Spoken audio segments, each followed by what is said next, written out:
18ஆம் படி கருப்பசாமி துணை. என் தங்க பிள்ளையே, 2 வருஷமாகவே உன் வாழ்க்கையில் உன்னை ஆட்டி படைச்ச ஒரு பிரச்சனைக்கு தான் இப்போ முடிவு தரப்போகிறேன். என்னடா இது, இன்னுமே நான் நினச்சது நடக்கலையே, காலம் போய்கிட்டே இருக்கேன்னு கவலைப்பட்டு கொண்டே இருந்தாயல்லவா?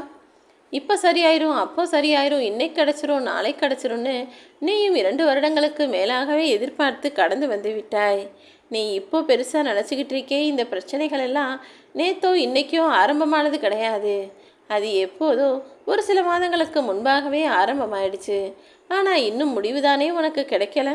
நீயும் நல்லது நடந்துரும் நம்பிக்கையோடு காத்திருந்தாலும், இந்த கருப்பசாமியின் அருளால் உனக்கு எல்லாமே நல்லதாக நடக்கும்னு நம்பினாலும், பிரச்சனைகள் முடியலையே நினச்சி வருத்தப்பட்டு தானே நித்தமும் உன் வாழ்க்கையை வெறுத்து வாழ்ந்துக்கிட்டு இருக்க. எப்போதான் சரியாகும்னு நீ கண்ணீர் வடித்ததும் கவலைப்பட்டதும் வருத்தப்பட்டதும் வேதனைப்பட்டதும் எல்லாம் அறிந்ததால்தான் இப்போது அது 2 நாட்களில் முடிச்சு கொடுக்கறதுக்கு நான் வந்துட்டேன். இந்த கருப்பசாமியின் மீது நம்பிக்கை இருந்தா நான் சொல்வதை முழுவதுமாக கேள் என் தங்கமே. உன்னை ஆட்டி படைச்ச பிரச்சனைகளையும் உன்னை வாட்டி வதைக்கும் தீர்வுகளுக்குப்புறான பிரச்சனைகளையும் நான் முடிவுக்கு கொண்டு வர்றேன். என்னடா இது இன்னும் சரியாகலைன்னு நினச்சத இது எப்படி சரியாக போச்சுன்னு நீயே யோசிக்கக்கூடிய அளவுக்கு சுலபமாகவும் சாதகமாகவும் அதுவும் உனக்கே ஆதரவாகவும் நான் முடிச்சு தரப்போகிறேன். நீ நினச்சதெல்லாம் இப்போது நல்லபடியாக நடக்கப் போகுது என் செல்லமே.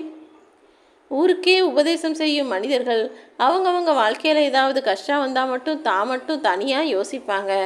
அப்படித்தானே உனக்கு ஒரு பிரச்சனைன்னு வந்தவனே சுலபமாக எல்லாரும் உன்னை வந்து குறை சொன்னார்கள். இதுவே அவங்க வீட்டில் ஒரு பிரச்சனைனா இப்படி நிச்சயமாக நடந்துக்க மாட்டாங்க. அதனால தான் இனிமேலாவது மனிதர்கள் யார் எப்படிப்பட்டவர்கள் என்பதை தெரிந்து அவர்களிடம் பழக்கம் வைத்துக்கொள் என சொல்கிறேன்.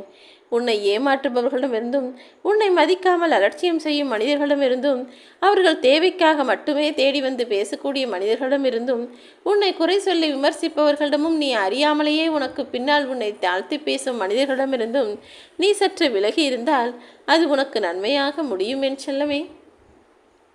எவ்வளவோ பேர் உன்னை விட கஷ்டப்படுறவங்க இந்த பூமியில் இருக்காங்க தானே. நீ அவங்கள விட்டு பார்க்கும்போது எவ்வளவோ பரவாயில்ல. முடிஞ்சா உன்னால் ஒருத்தருக்காவது உதவி செய்ய முடியும்னா செய்ய. உதவி செய்யினா காசு பணம் பொருள்னு அள்ளி கொடுக்க சொல்லலை. அவங்களுக்கு ஏதாவது ஒரு வகையில் ஒருவேளை உணவு வாங்கி கொடுத்தாலும் போதும். அல்லது அவர்கள் மன கஷ்டத்தில் இருக்கும்போது வருத்தப்படுகிறார்கள் என்றால் அவங்க அக்கம் பக்கத்து வீட்டாரோ அல்லது அலுவலகத்திலோ அல்லது உன்னுடைய நெருங்கிய உறவினரோ யாராக இருந்தாலும் சரி, அவர்கள் மனம் வருத்தத்தில் இருக்கிறது அல்லது அவர்களுக்கு உடல்நிலை சரியில்லைன்னு ஏதாவது ஒரு வருத்தமான சூழ்நிலையில் அவர்களுக்கு போய் துணையாய் ஆதரவாய் நின்று அன்பான வார்த்தைகளை பேசினாலும் சரி, அது கூட அவர்களுக்கான உதவியாய்த்தான் இருக்குவேன் செல்லமே. அப்படி உன்னால் உதவி செய்ய முடியவில்லை என்றாலும் பரவாயில்லை.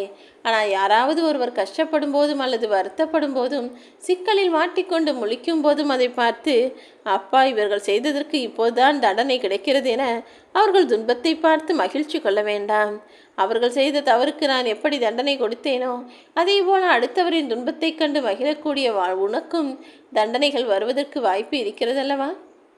அடுத்தவர் துன்பத்தை பார்த்து உதவி செய்யவில்லை என்றாலும் பரவாயில்லை, அதை பார்த்து ஆனந்தம் கொள்ள வேண்டாம் என் செல்லமே.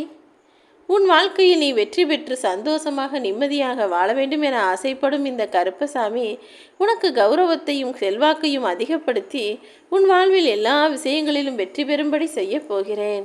உன்னை தீவிரமாக வெறுக்கக்கூடிய மனிதன் நீ நினைக்கிறாயே ஒருவர், அவர் எப்போதும் உன்னை பற்றி தான் சிந்தித்து கொண்டிருக்கிறார். நீ உன்னை பற்றி யோசிப்பதை காட்டிலும் அவர் உன்னை பற்றி துல்லியமாய் கணக்கிட்டு எதை எதை செய்கிறாய் எதை செய்யவில்லை என்பதை எல்லாவற்றையும் தெரிந்து உன்னை எந்த விதத்தில் சாய்க்கலாம் எனவும் யோசித்து கொண்டிருப்பது உனக்கு தெரியுமா என் தங்கமே? ஆனால் அதை கூட புரிந்து கொள்ளாமல் என் வாழ்க்கையை நான் வாழ்கிறேன் என நீ வாழ்வது சரிதான். ஆனால் அப்படி வாழக்கூடிய இந்த வாழ்க்கையில் தேவையில்லாத ஆடம்பர விஷயங்களுக்காக அனாவசியமாக செலவு செய்ய வேண்டாம்.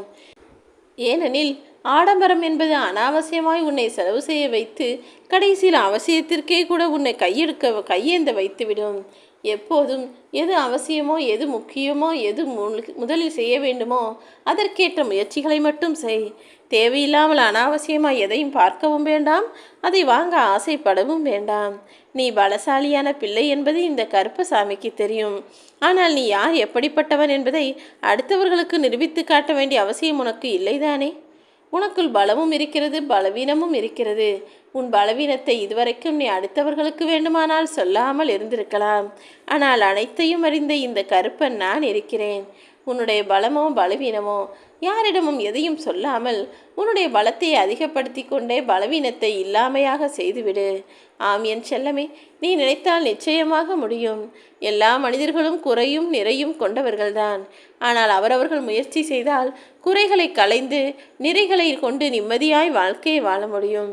நீயும் அப்படித்தான் உன் வாழ்க்கையை வாழப் போகிறாய். கருப்பு துணை.